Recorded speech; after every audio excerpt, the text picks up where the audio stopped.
Here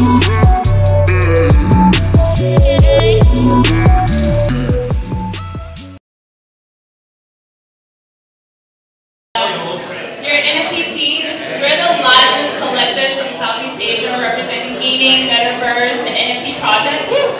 And we're really glad to have you guys here. This event is presented by Enjinstarter, Ex-Populus, and Kriger Archives. We have Edge of NFT, who's our media partner, and a very special few guests who are going to speak with us today. I'm going to hand the mic over to Josh from Edge of NFT to introduce them. But thanks, guys.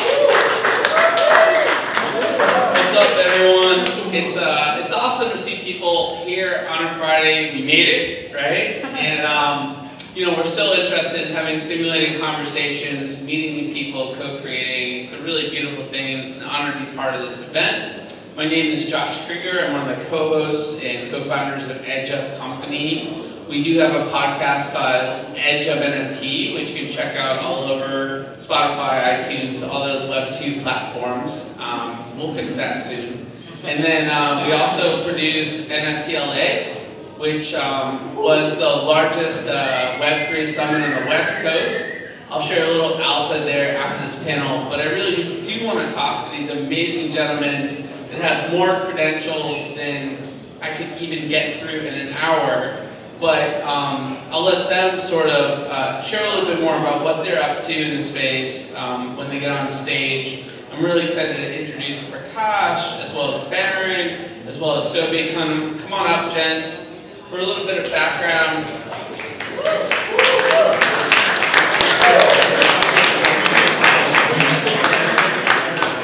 Let me give you guys a little bit of background on these really important people in the space we call Web3. Prakash is the CEO and co-founder of Enjinstarter, which is an incredible launchpad focused on blockchain gaming, entertainment, and metaverses. He led the team to raise $5.5 million in both private and public sales and launched the business in October of 2021. They've done over 45 IDOs, so that's a lot of experience and perspective. And they've worked on some notable projects, including Defina, the Killbox, and Path DAO. These guys have produced 24 to 53x returns. That sounds really good right now in this beer. A lot here, Baron. Just take two. We got the Black Santa Company, which was a really dope project, big and no label. Sports and lifestyle and culture is another one of his initiatives. Also, fun fact, Baron was one of the original investors in Vitamin Water and also helped launch Thrive Market. He's been in the B2B and the B2C space, Web2 and Web3. We also have Soby at Soby Life. Soby's a co-founder of Ex-Populus, a Web3 game studio. Amazing one at that. He's been working with Hollywood celebrities and athletes and bringing them into the crypto life, including Mike Tyson and OBJ. First generation immigrant, and we'll learn more about him as well. I want to kick it off to Prakash. Why are we all here today? What's going on, man? So the inspiration around what we're doing today is to get a group of projects that were coming from Singapore and Malaysia. So we called it NFT SEA, which is a short form for Southeast Asia. And the whole idea really is that if we come together as a community, we become a lot stronger. And that's really the spirit of what we're doing today. Every one of the partners contributed a lot to make this a grand success. And the whole idea really is to showcase what Southeast Asia can offer, and then to kind of connect us to the West, so that collectively all of us can get a lot bigger and better. It's a lot easier when you're organizing a conference to look at what's happening here in front of you in the US, and it's easy to overlook projects that are happening in other continents globally. And I've met the founders of these projects being featured here. Each one of them is incredible. What they're doing is incredible. So congrats on you guys for reaching outside of the walls of the conference and know what's really going on in the space. So I'd love to ask you guys, all of you really, how has Web3 opened up collaboration possibilities across continents and cultures? You want to kick this off, Soby? Wait, this is what gets worse. I think Web3 is really interesting because it's kind of like this idea of like a globally inclusive village. Before the internet too, it's like you were stuck where you were geographically. That was like all you ever knew. And like depending on where are and all this stuff, there's few things that allow you like an economic opportunity. Then like the internet rolls around, and like part of the internet was interesting because it's like, yeah, you can become a content creator, all this stuff. But like the biggest trick the Web 2 platforms have played on us is like convincing us the traditional internet is free. Like you provide way more value to YouTube or TikTok than they give you. And then Web 3 rolls around, and that's where things get, like, I think, really interesting. This idea of, like, 1,000 fans theory, but also beyond that is, like, being able to collaborate with people across, like, the world. And there is, like, this thing in Web 3 uniquely than other industries about, like, anonymous culture. As much as we like to say, like, we're very inclusive, all this stuff, everyone has biases, like, that's just human beings, right? Like, I judge someone based on what they're wearing sometimes, especially if it's, like, a sports jersey. That's, like, it's not my team. I'm like, oh, I get it. You know what I mean? But with like a non-culture, it's like interesting because it's super egalitarian. Like you don't know anything about this person. You can have like an anime profile picture. You're just judging them from the content of their character. But if like that's the cultural thing. But beyond that, like what I like to say is in the free market, the purest form of virtue is dollars. Right? Like politicians, all this stuff love like saying this side or the other. But like where's the money going? Right? And like Web3 enables us to collaborate on both socio-economic level that was impossible in traditional systems. Aaron, what are your thoughts, man? I would say one, thanks for having me here. This is a dope event and also a dope cause. But more than us, we feel like Web3 is about us, right? And how do you define and how you build your us, right? And so we wanted to start looking at like. Of course, Web 2 for athletes was about give. Musicians, give. Then athletes would get great contracts. But think about the artists, the musicians, the makers. They get bad loans. And so, if you do have a hit album. Those contracts come with handcuffs too in some way. Yeah, that's what I'm saying. It's a bad loan, it's a bad contract, and you can never buy your way out, right? And so just thinking about Web3, it's like, let's give good contracts, right? Let's give good access and collaboration. Let's make sure everybody is taken care of that works on projects, right? And then let's create economy, let's create culture, let's create like-mindedness, and create rules that we can abide by as the people who are actually fucking living life, you know what I mean, who want to connect. We don't need the higher powers that be. We don't need the Facebooks. We don't need a lot of these bigger, like, media superior people to have a superior point of view. Politicians for what we want to move forward, how we want to move our culture, our version of us forward in a way that we can all be protected, we can all be secure, and we can all be aligned. I think for me, Web3 is a lot about the community. The spirit of the community always has been to come and help each other. Every meeting that we've had, or every interaction that we've had this entire week at NFT NYC, everyone will find a way to help each other. And I think the other key thing really is it's a creators economy. And we feel creators can be anybody, right? You can create music, you can create art, you can create content. And the whole idea really is that we have full ownership of the content that we're creating, and the community starts to come in and starts to participate with it. And this is where the real culture aspect happens, right? The entire week has been about experiencing new cultures and experiencing how can culture now enter into Web3, tell a story, connect people, and also maybe do some impact, right? A lot of projects have been talking to us about charitable aspects, about the work that they can do, and I think that's really where the future really is. That's great. Yeah, and you brought one of the projects you're working with, Baron, here that crosses some borders, and I'd love to sort of start with you and ask, what's been some of the connections you've made through the space, and maybe you wouldn't have otherwise been able to make in your life? Like, what were some of the experiences you've had the last few years in Web3 that are like, damn, that was cool? My co-founder right here, Flip Benjamin. So I met him. He actually tricked me. So he was, just tagging me on social media, and he created a design for like this digital office space, and then I saw that Taco Bell ripped them off. Basically took the design. So if you see the new Taco Bell, give credit to this man. And then I was like, damn, this dude is dope. Then he had like this virtual ribbon cutting, and he tagged me in it, and he was like, yo, this virtual ribbon cutting, I'm opening up this like virtual office. I was like, hold on, what the fuck is going on? So I hit him up, and you know, about 2 months into us start working together, he was like, yeah, you know, like I created my own fake article and like press release. And I was like, dude, you're so genius. That's exactly what I would do. And so when you think about, you know, and Flip, grew up on 85th Street. He grew up on 88 in South Central Los Angeles. It took us this time in our lives to meet each other. So our world, where we come from, we're divided by streets. We can't leave our block. And so when we connected, I was like, yo, we got to do a better job for South Central Los Angeles, trying to connect us around the world.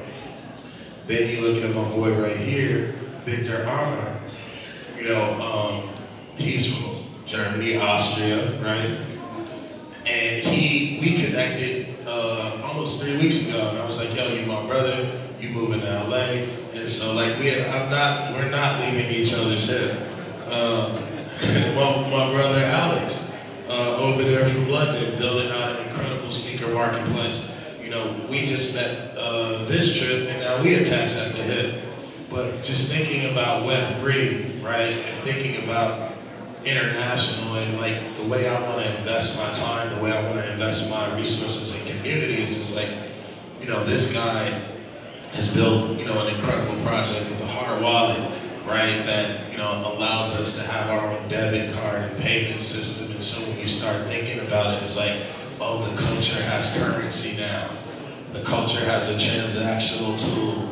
The culture now has a metaverse, right? Sneaker culture is the culture, so we should own that, and we should all be in London, you know, at the end of September, celebrating the fact that designers come from everywhere, shoemakers come from everywhere, music, hip hop, you know what I mean? And Web3 is what's bringing us together. Man, that's so true. That's awesome. And it sort of makes me reflect on the fact that one of my co-founders, Ethan Janney, who's somewhere, I didn't even meet him until like 6 months into our business. Like we started our podcast during COVID, and the first time we met, we had a podcast to do, and we couldn't find good Wi-Fi, which is a real challenge when you're doing podcasts. So we actually did a podcast with Quid, the CEO of Quid.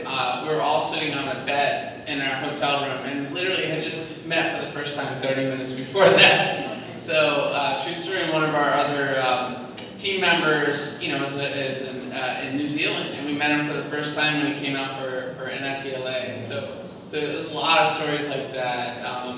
Yeah, it's pretty cool. Well, I'd love to get Soby and Prakash's perspective on some of the similarities and differences in the culture in Asia, like for those of us that maybe haven't spent enough time over there, and maybe talk, since like there's a lot of cool streetwear sort of crossovers that we're talking about, like how streetwear and street culture differs in Asia as we're thinking about opportunities to collaborate. Before I get on that, I want to get into the last question you asked. Yeah, sure. That was really interesting. Because for me, like Web3 has given me like a lot. It's actually a trip sometimes when I think about like I'm sitting next to fucking Baron David right now, you know what I mean? And that's like, you know what I'm saying? But it's like game recognized game, you know what I mean? And like that's the interesting thing is like last time I was in New York, I went to dinner with Takashi Murakami, right? And like I'm talking to Jeff Staple, all these other people, and I suddenly feel like, even when I was talking to Flip earlier, we're getting to know each other, and we're like, oh shit, we know a bunch of the same people. And like the world is actually way smaller than we think it is, right? And I think Web3 like accelerates that, and like culture is something that we all participate in, right? And street culture is especially like, you know, I grew up, I wouldn't say I grew up poor, because that's a mindset, but I grew up without money. And like, you know, I was always super into street culture, and like, and traditionally, all you get for being on shit that's like cool before anyone else was, you just get to annoy your friends, like, oh, I listened to Young Thug before you, I listened to Travis Scott before you, like, that's it. But like in Web3, you actually make money from that, right? And so streetwear is always, and street culture in general, like has always been at the forefront of stuff. And like a lot of culture that like mainstream culture steals from. Like we see this like historically a lot in African American culture, Asian culture, like things just get like I don't know, like culture, like, you know, they get appropriated to some degree, right? And so what's interesting is now you have this idea of like the same way streetwear like originally was super like punk and like counterculture, and now look like Supreme's got bought out by a few $1 million, right? By like a huge like PE firm. If you told someone that in like the early 2000s, they would have never believed that. Yeah. Exactly. And now if you look at it, it's like it's breaking down like these arbitrary barriers that we have.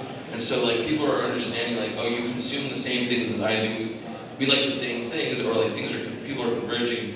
And for streetwear brands, I think if you actually notice like a lot of luxury brands, and I think part of that's because, you know, our family that owns like basically every luxury brand loves Web3, right? Like Balenciaga, Gucci, all these people are accepting crypto now, right? And it's really interesting when you think about the fact that why are they doing that, right? And not these other people. And I think it's because they like permeate culture to some degree, right? Like you always look at streetwear, stuff like that. Like those people are always ahead of the curve, right? And I think it's really interesting to see technology and culture converge in that way right now. Right on, man. I appreciate those insights, and thanks for sharing. So, I mean, that's a good segue though. Like, how are things different in Asia than here? And what can we do to I'm from Sacramento, dude, so I don't really know.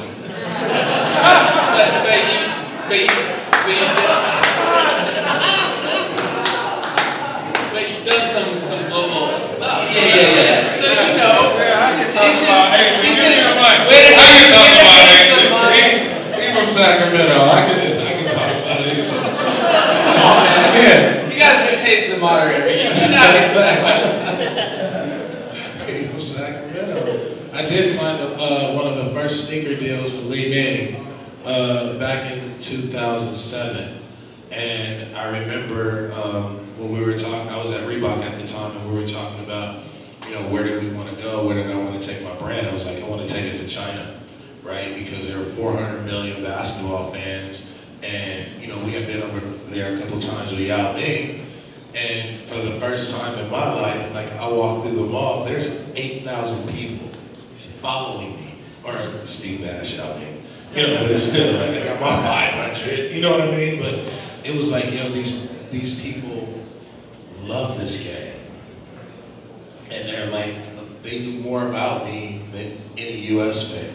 And so when we signed the deal with Li Ning, the goal was to bring Western civilization to Western civilization, to have Western storytelling meet Western storytelling, Western artists to meet Western artists, and to really like take this culture of basketball, of artistry, and start interweaving it in the fabric of NBA players, and help Li Ning expand their brand and their footprint. And so that became kind of like Kobe start taking his tour, now LeBron. Now, you know, when you look at culture through the eyes of basketball, music, fashion, tattoos, art, right? Now when you start looking at, you know, NBA basketball players, or the Chinese basketball, or the P League, right?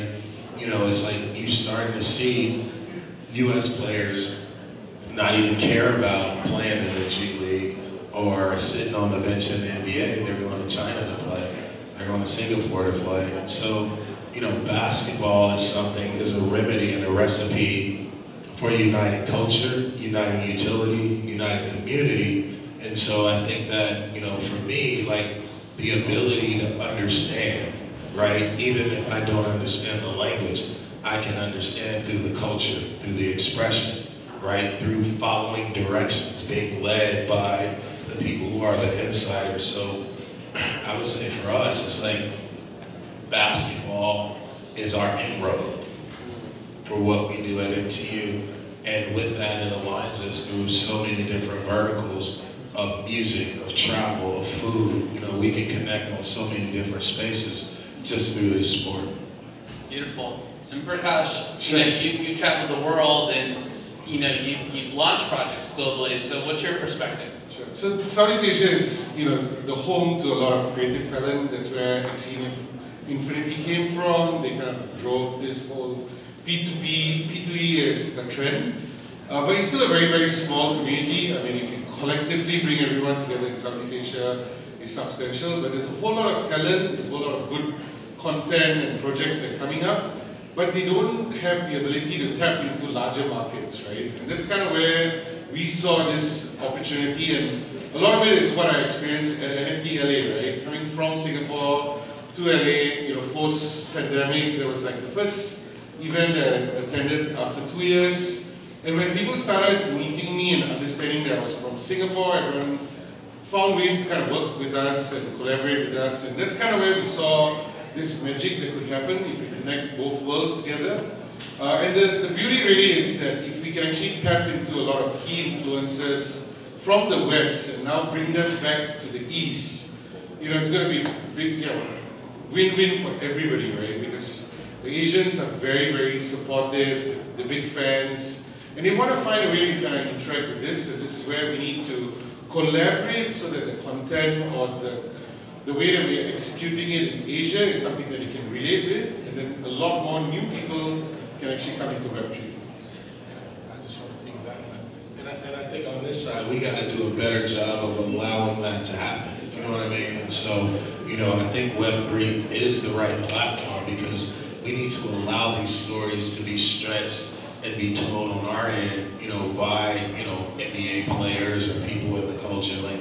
Like it's important, and I think this room is important because this is where all the dots can connect, right? And we can start to build that two-way funnel that we're talking about and show that, this is the best use case. We are the best use case because we are, Web3.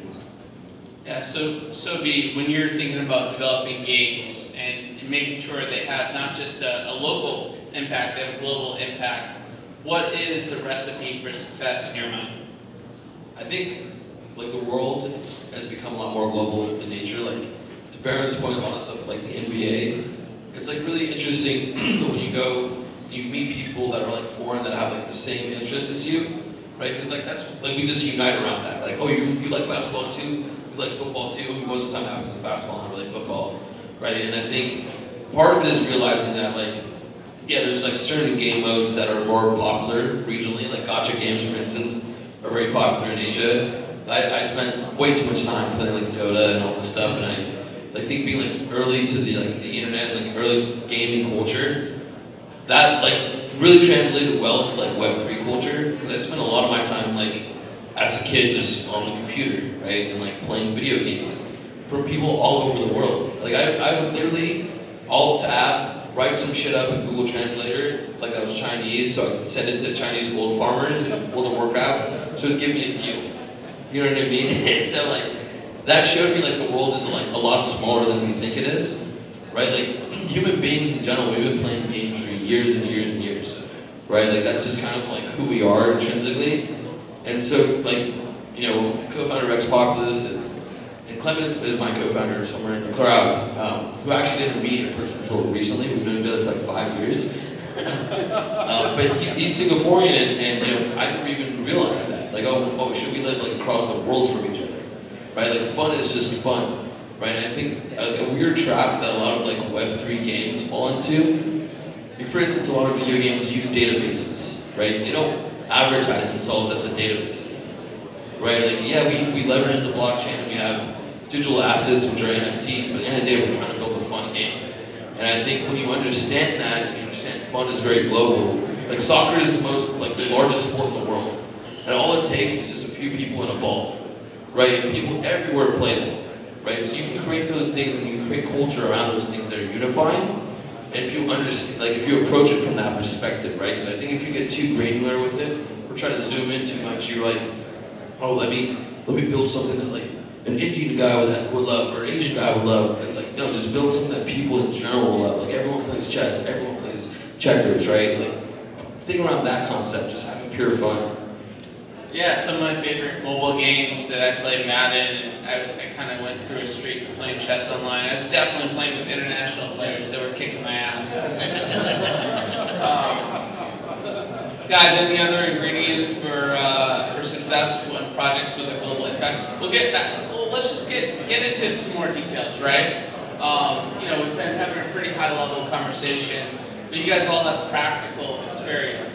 So let's talk about campaigns and tactics that projects can deploy, like very practically, to make a more traditional audience buy into a Web3 project. Sure. So I think what we've been spending a lot of time with all the projects that we've been working with is utility. You know, just selling a PFP in today's market is not going to work. And we feel that, you know, a lot of these communities on NFT provides people a safe environment. It's kind of like a club, right? Where people can come together, they can share ideas, they don't get judged. And then collectively, they actually start to produce new things. And a lot of projects that we work with, we always try to encourage them to make sure that there's token utility and it gives them access to events like what we're doing today and to meet with some of the creators, to kind of jam ideas and collaborate on that front. I just think, agree with everything you said. Like, our whole thing is, you know, utility, right? And thinking about, like, when someone buys something, they're a part of the community, then what? You know what I mean? And so, you know, how do you create this, how do you build a transactional tool, right? And Web3 is to me, like, the best way we're gonna get over the hump is not explaining it, is by just showing people how to interact. And so thinking about, you know, the sneaker awards, thinking about the metaverse, thinking about, you know, the honor card, like 1, 2, 3 utilities, right? And so now we get to kind of like serve our community with different trinkets, right? Or the Pokemon goes to different kids and a t-shirt, a hat, and get you there in preparation for the big conference or the basketball game, right? So when we're thinking, you know, my personal project, the oatmeals is, you know, I'm making my friends as oatmeals, letting them mint 1,000 of themselves, and if they want to make an album out of their oatmeal, they can. If they want to transport their oatmeal in a video game, they can. If they want to have, you know, if they want to spend 1,000 bowls and like get a whole, you know, whatever the next merchandise drop is from all of the players in the ecosystem, like we're making these experiences viable. And I'm going to my homeboys and saying, yo, you own a sneaker shop, you own a coffee shop, you should take bowls instead of, you know, as well as dollars. You also had a sellout with your Black Santa project. Yeah, and my understanding is there are a lot of new NFT purchasers that grabbed onto that collection, right? How did you get them to do that? Because that's like a lot, right? You got to download the wallet, you got to do a lot of stuff. We partner with Crypto.com, so I think Crypto.com showed us like how a process can be easy. We priced it at $10. Keep the prices low, find a good partner that works with your audience. Find a great partner, and then in order for it to translate, you have to do in real life events. And you have to have a brand that is going to make sense in a physical space, in a digital space, right? Before it makes sense in a crypto space. So we did a lot of meetups, a lot of thinking greets, you know, got involved in other people's projects. So that's, you know, price low, find the right partner, and then put yourself in the ecosystem, you know, through Black Santa, through our Discord. We were buying people's projects just to show the support and the love and bringing them into our space, into our studio in LA, and just celebrating every time somebody dropped. Those are gems. The way I try to describe it is like when you get into Web3, it's like going to your best friend's grandma's house. Like go in, take your shoes off, like if she offers you some food, eat the food, introduce yourself and be respectful. Because what I've noticed from some brands is they rush into the space. So, oh, we need to do this shit right now, right now, right now. It's like, this is not going anywhere, right? Like, take your time and like, guys like Baron are interesting because they've been like investing in doing VC stuff like longer than a lot of people. So they understand that like long-term focus, right? I think like Mike Tyson, who's one of our partners, he's done a really good job with this as well, right? Like Mike's whole like retransformation. He's got fucking philosopher level feature acts. Like, it's really interesting, like how he's like grown as an individual, right? But he's done a lot of stuff in the space, like where, you know, we got into Cool Cat super early. He did a drop with Corey Van Loo, shot Corey Van Loo, super fucking talented dude. Yeah. And, you know, he didn't seem like it was a rushed cash grab, right? And so with these brands that are coming into the space, like, you can tell who is just doing it to be like trendy and who isn't. Like Alex, who's a mutual friend of mine at Barron's, you know, he works at OpenSea, and like he's like the partnerships guy there, and like he was very impressed with Coca-Cola, for instance, and how much like Coca-Cola thought about it. But if you look at like obviously the Coca-Cola is just a drink, but when you think about it, like Coca-Cola does all kinds of like cool shit for no reason, right? Like, why does Coca-Cola have a Kiss collab? Like, it makes no sense. But it's just to be like, yo, we get this shit, right? And I think a lot of brands or like people like don't understand that, like, because they hear a lot of noise, right? Everyone's telling them do this, do that, do this, do that, right? There's probably in the NBA, like, there's a lot of people that made a lot of money because of NBA Top Shot, right? It's basically like Uber, if you will, like, with how much wealth has been created.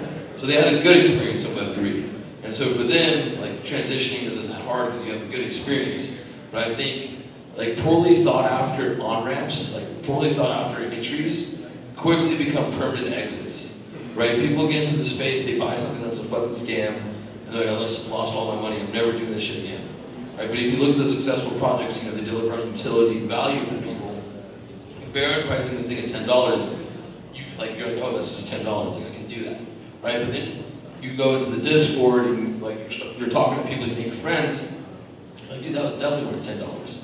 Right? Even if, like, I speak a lot of negative things about Bored Ape Yacht Club sometimes, but it's like the greatest wealth generation event in like Web3 in a long time, right? And like, that's a really interesting phenomenon, right? Like, when you make people happy like that, it's just good PR. So I think, in general, like, a lot of like brands and celebrities just need to slow down. Like, everyone, like, what I've noticed is like everyone has like a Web3 guy now. Oh, this is my Web3 guy. It's like that scene from Big Short, like, this is my one. You know what I mean? But most of these people don't know what the fuck they're doing, and it's really not that complicated. Just like, going back to the grab analogy, just spend some time, like, this shit isn't going anywhere. You know, and just be more thoughtful and like, plan stuff out. Like, you don't need to rush into it. But it feels like you do because it's competitive. But it's better, it's all about execution, not timing.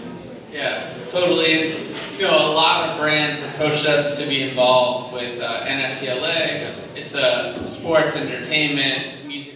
End up doing a partnership with us because we mutually agreed we couldn't do it right, and let's wait till next year. Let's like put some time and thought into this. Let's make this meaningful for you. So I think that's a really important point. Is there's no rush, right? Slow your roll. So this has been an amazing conversation. I have one last question before we wrap. There's been a lot of serendipity in this room this week. Some really fun encounters that I've had. How can we just, in general, accelerate serendipity in this space, do more cool shit like this, create more community, create more collaborations? How can we move everyone forward faster? I'd say we'll start with a spirit of giving than taking. And that's something that we've always been practicing. The more that we give, we get back a lot more in return. And that works tremendously in Web3. Sometimes we can't invest, we find a way to promote the project, we bring them into an event, and somehow or another they will reciprocate that goodwill in a whole range of ways. And I think the Web3 community really values that. And I think that's one thing that we all can do within this room. When we meet people, we should find a way to promote them or introduce them to someone. Even if it's not relevant to us today, someday it's going to be very relevant. We should probably do some, that's awesome, yeah. And Prakash, might there be an opportunity for us to do events not just in the US about this stuff, but bring some folks over to Asia? What do you think? Sure, yeah, so we're definitely going to bring NFTs SEA to Singapore in September. Every step of the way, what we've been doing is bringing the community together and trying to level things up. We've got the support of Edge of NFT, who's the co-organizer, the organizers of NFT LA. And the real key thing thing is, what we're trying to do is, I had a great experience with them in LA. We're trying to bring them to Asia. We're trying to bring them to another crypto hub. And eventually, we want to bring everyone in this room to NFT LA. And I'll let Soby know.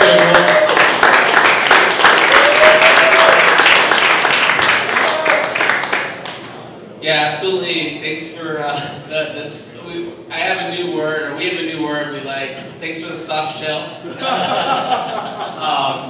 So yeah, for those of you in the room here, I want to offer you guys a little gift because you're here and you care. We have an early allow list for NFT LA with some dope pricing and early access to everything we're going to do. If you want to take out your phones, you want to go to 2023.nftla.live, and you can get on our early allow list, and you'll be the first ones to be able to get tickets to the next NFT LA. I can tell you that we're also collaborating with some amazing folks like Baron, and we're cooking up some VIP experiences that have never been done at a conference. So it's going to be dope. Our goal,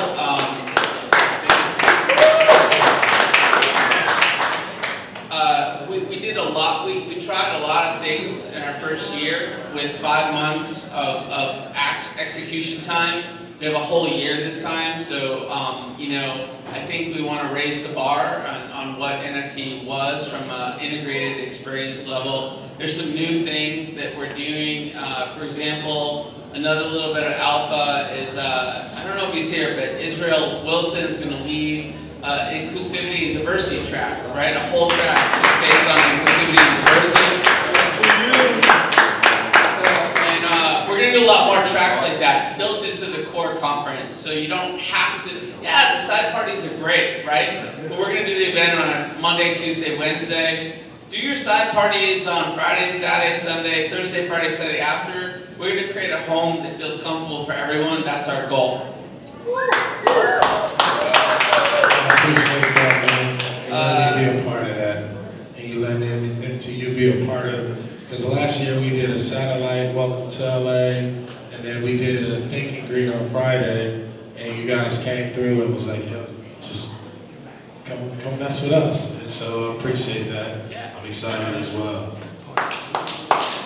I think the side events are really important. The satellite events are really important. Some of the best times happen in these small rooms like this, right?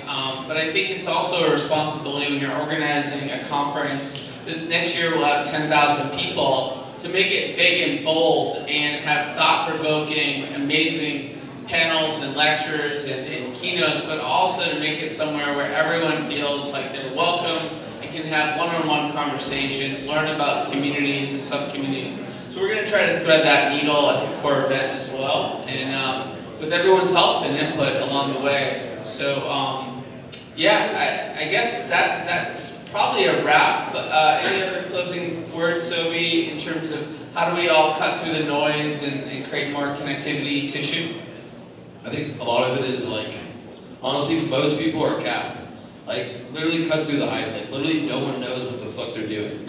Like, I've worked with a lot of people, and I literally tell people, I actually don't know what I'm doing all the time, you know what I mean? Like, I've met some dude at our last event in LA who was like, oh, I sold my ape and you sold yours.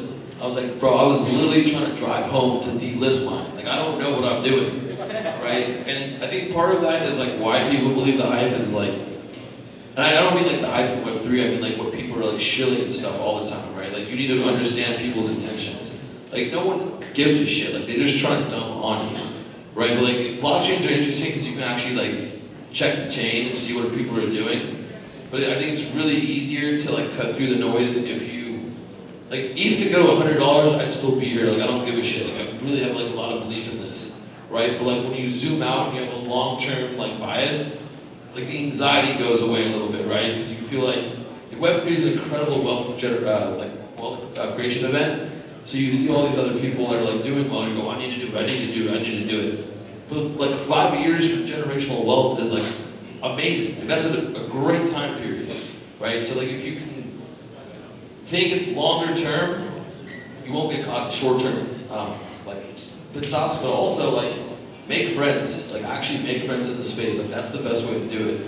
Like, I was lucky to be early to crypto, but like where I'm really lucky is like I I have really good friends around me, you know what I mean? And like really good people. And so like that makes it a lot easier because you can share ideas and like, you know, like when things go down bad, like you know that like, hey, that like there's people I can reach out to, talk to. Like in my real life, like I don't really talk to that many people about what I do, right? Like I'm a founder, I'm doing all this shit with people, and like I like to compartmentalize, but the fact that I have friends that I can actually reach out to and talk and have a conversation with, that matters more than anything, right? Because I think a lot of people that, maybe some of the people that are here, you feel like you're the only person in your friend group that like is interested in this stuff, right? And like you try to talk to people like, oh, this shit's a scam, what blah blah blah. But then like if you can find like-minded people, like that's what it's all about, right? Like if you want to go fast, go alone. But if you want to go far, go together. And alright, well, I think that's as good of a place to wrap it as any. Guys, just quickly shout out your socials so these guys can stay in touch with you and talk with you later today.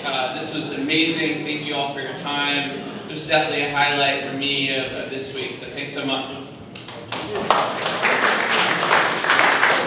Guys, there's alcohol, there's a lot of good people in this room. Please have fun, network, and find ways to work together. Enjoy yourselves. Y'all can follow us on Twitter.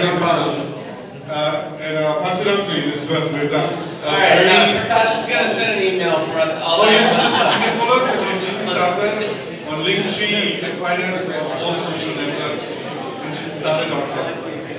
You can find us at morethanus.io. I am Baron Davis. I'm always open for DMs on Twitter. Thank you guys. Appreciate it. I'm at Soby Life, S-O-B-Y Life on Twitter. Also at Ex-Populus. Yep. Alright, and at Edge NFT and at NFT LA Live. That's a wrap.